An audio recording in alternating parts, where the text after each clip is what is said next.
বিএনপির অনেক ভাই মনে করে কি যদি জুলাই ব্যর্থ হয় আর আওয়ামী লীগ কোনোভাবে কামব্যাক করে তাহলে প্রথম মার খাবে হলো এই যে এনসিপির যারা আছে, তারপর জামাত। বিএনপিও তো মারটার খাবে না। আপনাকে শুধু একটা কথা বলি, সারা দেশে অবস্থা যদি এরকম খারাপ হয়, সারা দেশে আপনি কয়জন এনসিপি গুণে পাবেন? পাবেন না তো, মারলেন। এরপর আসবে কি জামাত।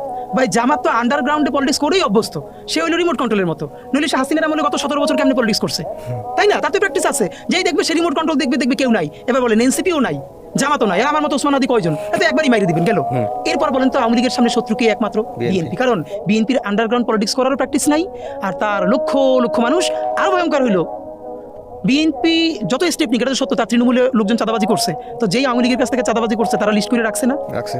তারপরে মাঠটাকে চাঁদাবাজি না, মামলাগুলো তো 95% মামলা করছে, নাম আছে না, তো তারা তো বাংলাদেশেই আছে।